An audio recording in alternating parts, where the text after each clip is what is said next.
दोस्तों, कुंभ के मेले की भीड़ में एक साधारण माला विक्रेता के रूप में भेष बदलकर एसपी साहब अपनी ड्यूटी निभा रहे थे। रंग बिरंगे फूलों की माला बेचते हुए वे बाजार की गतिविधियों पर नजर रख रहे थे।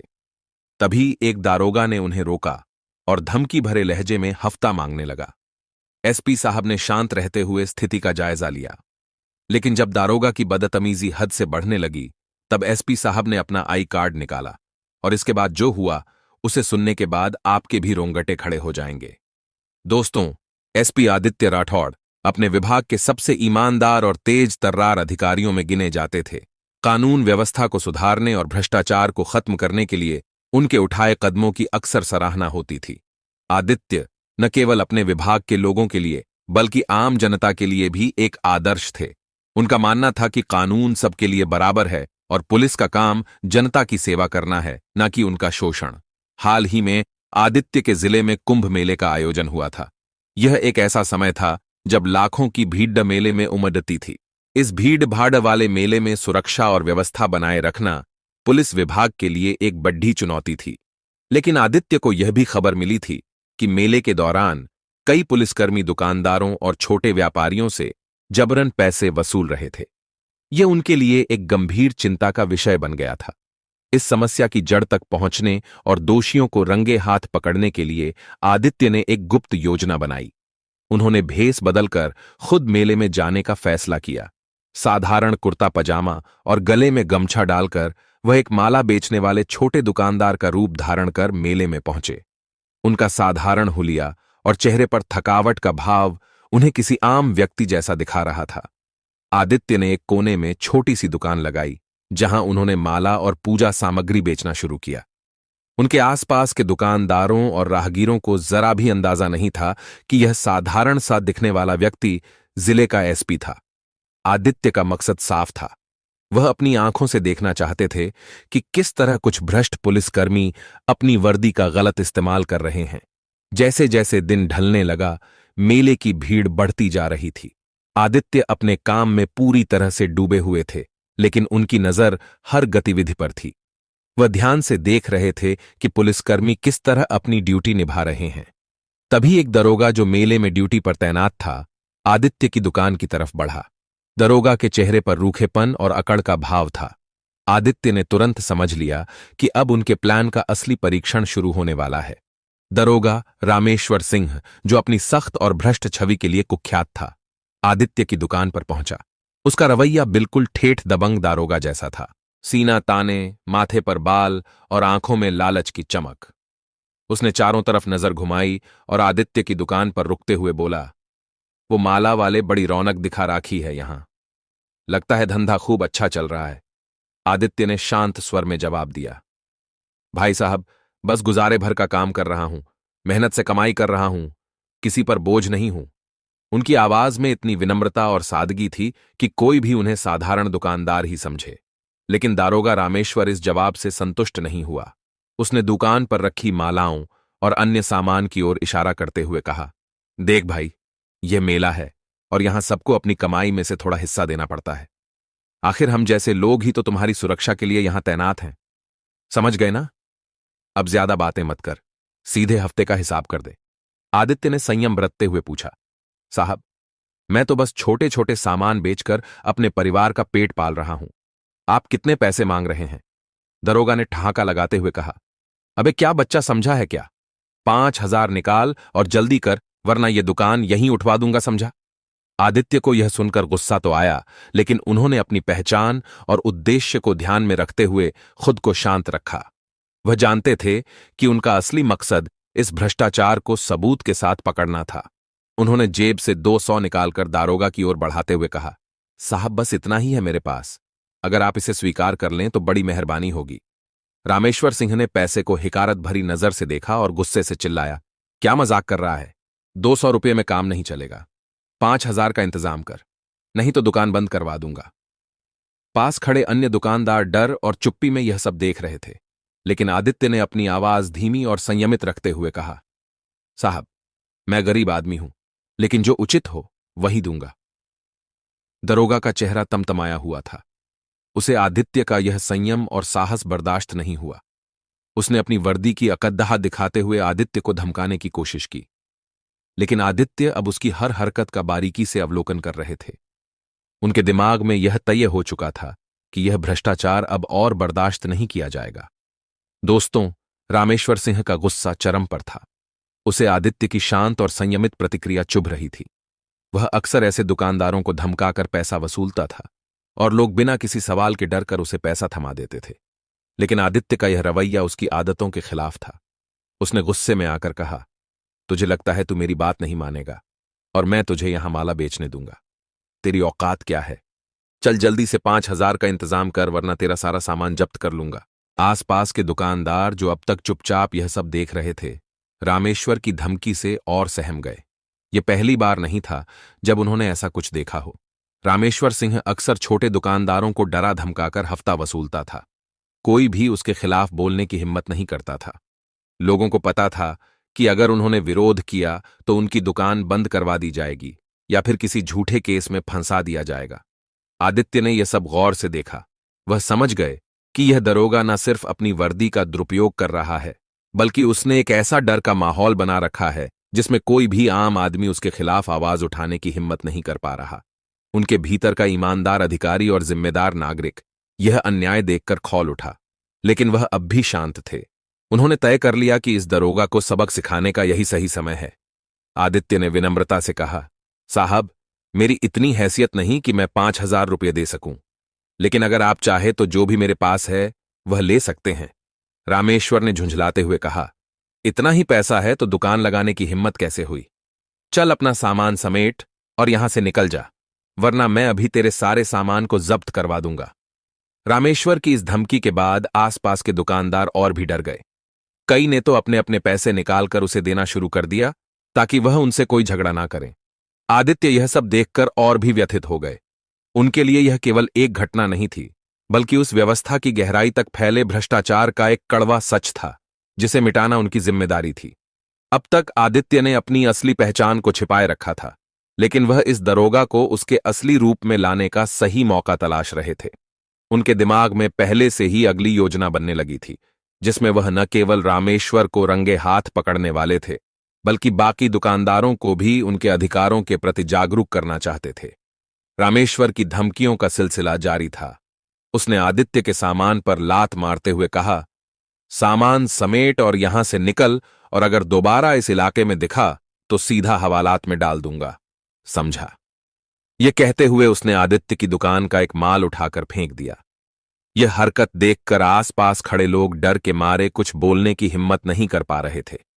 कुछ दुकानदारों ने तो अपनी दुकानें बंद करने का मन बना लिया ताकि उन्हें किसी और परेशानी का सामना न करना पड़े। आदित्य ने अब तक खुद को पूरी तरह शांत रखा था, लेकिन अब उनके सब्र का बांध टूटने लगा था। उन्होंने बिना गुस्सा दिखाए विनम्रता से कहा, साहब, आप वर्दी पहनते हैं, आपसे उम्मीद होती है कि आप हमारी रक्षा करेंगे, लेकिन आप तो खुद हमें परेशान कर रहे हैं। क्या यह सही है? रामेश्वर को यह सुनकर और गुस्सा आ गया। उसने आदित्य की ओर उंगली दिखाते हुए कहा, अरे तू मुझे सही और गलत सिखाएगा? तुझे लगता है तुझ जैसे मामूली दुकानदार से मैं जवाब सुनूंगा? तू जानता भी है मैं कौन हूं। मेरी पहुंच ऊपर तक है। तेरी औकात नहीं कि तू मेरे खिलाफ आवाज उठा सके। अब बिना बहस किए पैसे निकाल, वरना पुलिस स्टेशन चलने के लिए तैयार हो जा। आदित्य ने एक गहरी सांस ली। वह अब तक अपने गुस्से को काबू में रख रहे थे, लेकिन रामेश्वर की यह बदतमीजी उन्हें और बर्दाश्त नहीं थी। उन्होंने अपनी जेब से मोबाइल निकाला और रामेश्वर की हरकतों की रिकॉर्डिंग चलाकर उसे दिखाते हुए कहा, साहब, ये जो कुछ भी आप कर रहे हैं वह सब मेरे फोन में रिकॉर्ड हो चुका है, और अगर मैंने इसे अपने संपर्कों तक पहुंचा दिया तो क्या होगा, आप सोच भी नहीं सकते। रामेश्वर पहले तो ठाका मारकर हंसा और आदित्य से मोबाइल छीनने की कोशिश की, लेकिन आदित्य ने एक कदम पीछे हटते हुए कहा, अब वक्त आ गया है कि मैं तुम्हें बताऊं कि मैं कौन हूं। यह कहते हुए उन्होंने अपनी जेब से पुलिस का आईडी कार्ड निकालकर रामेश्वर के सामने रख दिया। रामेश्वर की आंखें फटी की फटी रह गईं। उसके चेहरे का रंग उड़ चुका था। एस पी साहब, उसने हकलाते हुए कहा। अब तक जो आदमी उसे मामूली दुकानदार लग रहा था, वह जिले का सबसे वरिष्ठ पुलिस अधिकारी निकला। रामेश्वर का दिमाग पूरी तरह सुन्न हो गया। आसपास के दुकानदार जो अब तक डर के साए में खड़े थे, हैरानी से यह सब देख रहे थे। आदित्य ने ठंडी आवाज में कहा, हाँ, मैं एसपी आदित्य राठौड़ हूं और तुम्हारी यह हरकत मेरे सामने हुई है। अब सोचो, तुम्हारे खिलाफ क्या कार्रवाई होनी चाहिए। रामेश्वर का घमंड पल भर में चूर हो चुका था। वह डरते डरते आदित्य के पैरों पर गिर गया और माफी मांगने लगा। लेकिन आदित्य के चेहरे पर अब कठोरता थी। उन्होंने तय कर लिया था कि इस भ्रष्टाचार को जड़ से खत्म करना है। दोस्तों, रामेश्वर के पैरों पर गिरकर माफी मांगने की हरकत ने वहां खड़े सभी दुकानदारों को हैरानी में डाल दिया। अब तक जो दरोगा उन्हें धमकाकर डरा रहा था, वही अब एक साधारण दुकानदार के सामने घुटनों पर था। लेकिन यह कोई साधारण दुकानदार नहीं था। यह जिले के एसपी आदित्य राठौड़ थे, जो अपनी सादगी और ईमानदारी के लिए जाने जाते थे। रामेश्वर की करतूतें अब उसकी ही गर्दन पर लटकती तलवार बन चुकी थीं। आदित्य ने अपनी पहचान उजागर करने के बाद आसपास खड़े दुकानदारों की ओर देखा। उन्होंने सभी से कहा, आप सब यहां व्यापार करने आए हैं, अपने परिवार का पेट पालने आए हैं। कोई भी पुलिसकर्मी, चाहे वह कितना भी बड़ा हो, आपको धमका नहीं सकता। कानून आपकी रक्षा के लिए है, न कि आपको डराने के लिए। अगर कोई आपसे गलत तरीके से पैसे मांगता है तो आप मुझसे शिकायत कर सकते हैं। अब डरने की जरूरत नहीं है। दुकानदारों में एक नई उम्मीद की किरण जागी। उन्होंने पहली बार महसूस किया कि उनके पास अपनी समस्याओं को हल करने के लिए एक जिम्मेदार अधिकारी है। एक बुजुर्ग दुकानदार ने हिम्मत जुटाकर कहा, साहब, रामेश्वर सिर्फ मुझे ही नहीं, यहां कई और दुकानदारों से भी जबरन पैसे ले चुका है। उसकी वजह से हम सभी बहुत परेशान हैं, लेकिन डर के मारे कुछ नहीं कह पाए। आज आपने जो किया, उसके लिए हम आपके शुक्रगुजार हैं। आदित्य ने उसकी बात ध्यान से सुनी और कहा, यह मेरा काम है। कानून सबके लिए बराबर है, चाहे वह पुलिसकर्मी हो या आम नागरिक।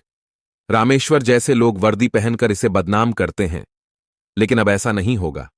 मैं वादा करता हूं कि आपके साथ न्याय होगा। इसके बाद उन्होंने रामेश्वर से कहा, तुमने जो किया उसके लिए तुम्हें सजा मिलेगी। तुमने न केवल अपनी ड्यूटी के साथ धोखा किया, बल्कि वर्दी की मर्यादा को भी ठेस पहुंचाई। तुम्हारे खिलाफ विभागीय जांच तुरंत शुरू होगी और अगर तुम्हारे अपराध साबित हुए तो तुम्हें निलंबन के साथ कानूनी कार्यवाही का सामना करना पड़ेगा। रामेश्वर का चेहरा सफेद पड़ी गया। वह जानता था कि अब उसके पास कोई रास्ता नहीं बचा।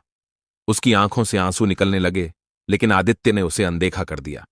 उन्होंने पुलिस नियंत्रण कक्ष को कॉल कर रामेश्वर को हिरासत में लेने का आदेश दिया। साथ ही उन्होंने अन्य अधिकारियों को आदेश दिया कि मेले में किसी भी पुलिसकर्मी की हरकतों पर नजर रखी जाए और ऐसी घटनाओं की तुरंत रिपोर्ट की जाए। दुकानदारों ने एसपी के इस सख्त और अन्यायपूर्ण रवैये की सराहना की। अब तक जो लोग चुपचाप अन्याय सह रहे थे, उनमें एक नई हिम्मत जाग चुकी थी। आदित्य ने अपने सादगी भरे शब्दों में उन्हें भरोसा दिलाया, आपकी हिफाजत मेरी जिम्मेदारी है। अगर कभी कोई आपको परेशान करे तो बिना डर के मुझे बताएं, कानून का हाथ हमेशा आपके साथ है। आदित्य ने रामेश्वर को हिरासत में लेने के आदेश के बाद सभी दुकानदारों को अपनी दुकान दोबारा खोलने के लिए प्रोत्साहित किया। उन्होंने कहा, आप सब मेहनत से कमाने वाले लोग हैं। किसी की भी गलत हरकतें आपको डराकर रोक नहीं सकती। आज यह दरोगा पकड़ा गया है, लेकिन अगर आप सब जागरूक और साहसी बनेंगे तो भविष्य में कोई भी पुलिसकर्मी या अधिकारी आपको परेशान करने की हिम्मत नहीं करेगा। दुकानदारों ने आदित्य के इस आश्वासन को गंभीरता से सुना। उनमें से एक युवा दुकानदार, जो अब तक चुपचाप खड़ा था, बोला, साहब, आपकी इस कार्रवाई ने हम सबको हिम्मत दी है। हमें डर था कि हमारी शिकायत करने पर उल्टा हमारे ही खिलाफ कार्रवाई हो सकती है, लेकिन आज आपने दिखा दिया कि कानून वाकई सही लोगों के साथ खड़ा है। इस बीच रामेश्वर को स्थानीय पुलिस वाहन में बिठाया जा रहा था। उसकी घबराई हुई आंखें आदित्य को देख रही थीं, जैसे कि उनसे माफी मांगने का अंतिम प्रयास कर रही हों। लेकिन आदित्य का चेहरा अब भी सख्त था।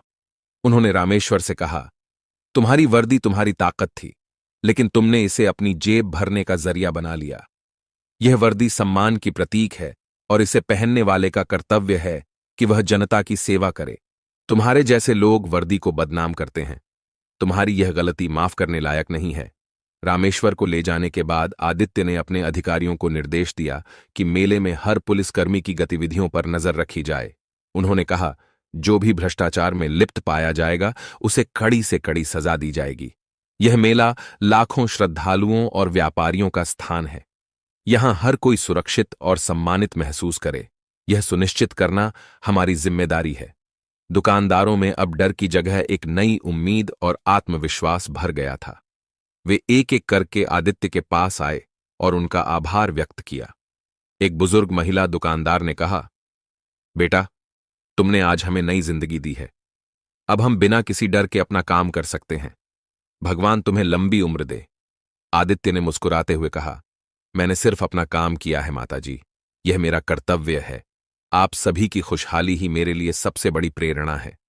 यह कहते हुए उन्होंने सभी को भरोसा दिलाया कि अब से कोई भी दुकानदार भ्रष्टाचार का शिकार नहीं होगा।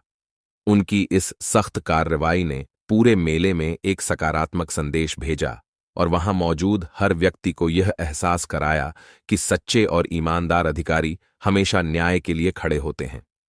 दोस्तों, रामेश्वर की गिरफ्तारी के बाद मेला क्षेत्र में एक नई ऊर्जा और बदलाव की लहर दौड़ पड़ी।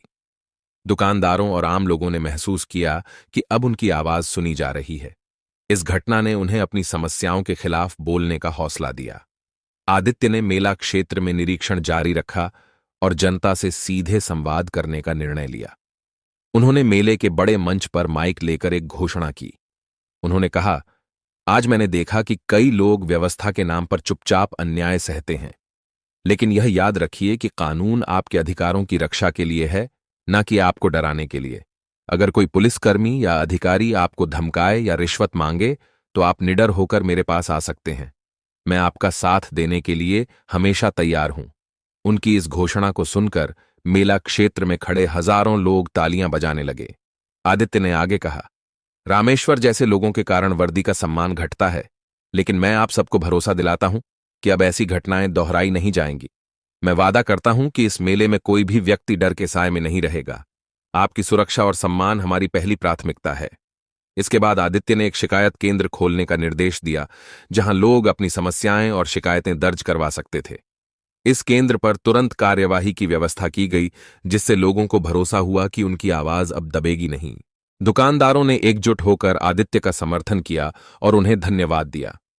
एक युवा दुकानदार ने आगे आकर कहा, साहब, हम चाहते हैं कि हर पुलिसकर्मी आपकी तरह ईमानदार और जनता का हितैषी बने। आपने हमें सिर्फ न्याय ही नहीं दिया, बल्कि हमें यह भरोसा भी दिलाया कि हमारे अधिकारों की रक्षा के लिए कोई खड़ा है। हम सब मिलकर आपके साथ हैं। आदित्य ने उस युवक के कंधे पर हाथ रखते हुए कहा, यह लड़ाई सिर्फ मेरी नहीं है। आप सबको भी जागरूक और साहसी बनना होगा। अन्याय को सहने से अन्याय बढ़ता है। यदि आप गलत के खिलाफ आवाज उठाएंगे तो बदलाव निश्चित है। इस घटना ने न केवल आदित्य की लोकप्रियता को बढ़ाया, बल्कि उनके काम करने के तरीकों को भी मिसाल बना दिया। लोग अब निडर होकर शिकायत केंद्र में अपनी समस्याएं दर्ज कराने लगे। इस पहल ने जिले में भ्रष्टाचार के खिलाफ लड़ाई की नींव रख दी। जैसे जैसे दिन बीता, मेला क्षेत्र में लोग आदित्य का नाम आदर और विश्वास के साथ लेने लगे। उनकी सख्ती और ईमानदारी ने पुलिस विभाग में भी एक चेतावनी दे दी थी कि अब किसी भी भ्रष्टाचार को बर्दाश्त नहीं किया जाएगा। मेले का माहौल अब शांतिपूर्ण और सुरक्षित हो चुका था और जनता के चेहरे पर एक सुकून भरी मुस्कान थी। रामेश्वर की गिरफ्तारी और आदित्य की सख्त कार्रवाई ने मेला क्षेत्र को एक नई दिशा दी। लोगों में न केवल व्यवस्था के प्रति विश्वास बढ़ा, बल्कि उनके चेहरे पर एक अद्भुत संतोष भी झलकने लगा। आदित्य ने मेला क्षेत्र में अपना अंतिम दौरा करते हुए हर दुकानदार से बातचीत की, उनकी समस्याएं सुनी और उन्हें आश्वासन दिया कि अब कोई भी उनसे जबरन पैसा नहीं वसूलेगा। एक छोटे बच्चे ने, जो अपनी मां के साथ मिठाई की दुकान पर खड़ा था, आदित्य से कहा, साहब, आप हीरो हैं, आपने हमें बचाया। आदित्य यह सुनकर मुस्कुरा दिए और बच्चे के सिर पर हाथ रखते हुए बोले, नहीं बेटा, मैं सिर्फ अपना फर्ज निभा रहा हूं। असली हीरो वो लोग हैं जो अन्याय के खिलाफ आवाज उठाने की हिम्मत रखते हैं। इसके बाद आदित्य ने एक बार फिर मेले के मुख्य मंच पर लोगों को संबोधित किया। उन्होंने कहा, आज मैंने यहां जो देखा, उससे मुझे यह एहसास हुआ कि बदलाव लाना मुश्किल है, लेकिन नामुमकिन नहीं। अगर हम सब मिलकर अन्याय के खिलाफ खड़े होंगे और अपने अधिकारों के लिए लड़ेंगे, तो कोई भी हमें कमजोर नहीं कर सकता। लोगों ने तालियों के साथ उनकी बातों का समर्थन किया। आदित्य ने अपनी बात खत्म करते हुए एक आखिरी वाक्य कहा, जो वहां मौजूद हर व्यक्ति के दिल को छू गया। वर्दी सिर्फ ताकत नहीं, जिम्मेदारी है। जब यह जिम्मेदारी इंसानियत के साथ निभाई जाती है, तभी असली न्याय होता है। उनके इन शब्दों ने मेला क्षेत्र में खड़े हर व्यक्ति को सोचने पर मजबूर कर दिया। आदित्य ने अपने कदमों से सिर्फ भ्रष्टाचार को हराया नहीं, बल्कि लोगों को इंसानियत और ईमानदारी का एक गहरा संदेश दिया।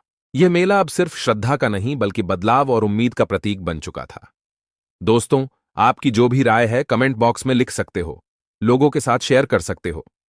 वीडियो अगर अच्छी लगी हो तो वीडियो को लाइक और चैनल को सब्सक्राइब जरूर करें, ताकि हमें थोड़ा सा हौसला मिले आप लोगों के लिए ऐसे ही अच्छे अच्छे वीडियो बनाने के लिए।